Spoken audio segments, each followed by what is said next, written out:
अधरपणार आमे आलोचना करुले। गजपति उभय को डकैले नेतेई धोवणी को आ पतर सौरुणी को कहले तम मान को लड़वा पड़ो। तम माने उत्कलीय शाक्त तंत्र परंपरार दुई प्रचंड प्रतिभा संपन्न नारी एपटे ओडिशा हलचल हो गलानी। लोक आतंकित हो गले। बौद्ध वामजान प्रभावित कलानी ओडिशार गाँ गहली को तांको सहित लड़वा पड़ो। समस्ते रहिले उपस्थित कहले केमिति लड़ाई हम। बौद्ध माने कहले आमे गोटे गरारे कौन गोटे जिनस रखिबू गरार मुह को गोटे कदली पत्र बांधिकी आणिबू। तमे जदि केडे बड़ तांत्रिक ताहले तमे गोटे काम कर तमे कहीदब ये गरा भितर कौन अच्छी। बौद्ध माने गरा को भितर किसी चीज रखिकी ऊपर कदली पत्र बांधिकी नहीं कि आसिले। गोटे पटे नेतेई धोबुणी पतर सौरुणी अन्य पटे छिड़ा होइचंती बौद्ध तांत्रिक गण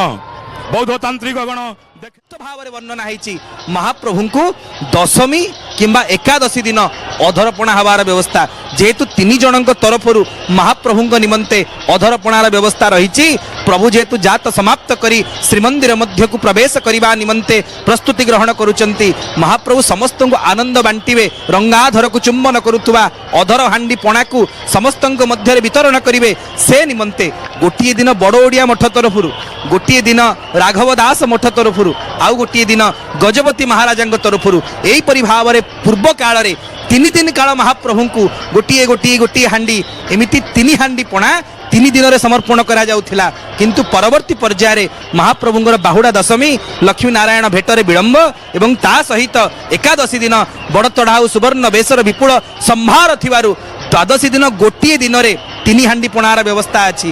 गोटे राघव दास मठ गोटे बड़ ओडिया मठ आ गोटे स्वतंत्र भाव में गजपति महाराजा जहाँ देउलवास इस्टेट बोलिक कहती वर्तमान श्रीमंदिर प्रशासन तरफ दि जाउची।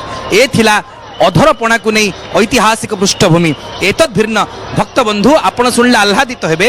श्रीक्षेत्र रे जो कुंभकार सेवक माने रहिचंती जो माने महाप्रभुंकर कुराल निजोग भाव में संबोधन करा जाई थाए माटी को नहीं हांडी एवं कुड़ुआ निर्माण करिथांती एवं से हांडी कुड़ुआ रे ही महाप्रभु महाप्रसाद मणोही करंती। एते बड़ शांत जहाँकर गतकाली आपण सुवर्ण बेश को देखि अभिभूत हो गले सुना बेश विभूषित हुंती माटी हांडी रे खांती। आज्ञा महाप्रभु जेते ऊर्ध्व गले मध्य माटी को भूलंतिनी माँ को भूलंतिनी गाँ को भूलंतिनी ता प्रत्यक्ष प्रमाण होची महाप्रभुंकर ये अधरपणा लीला।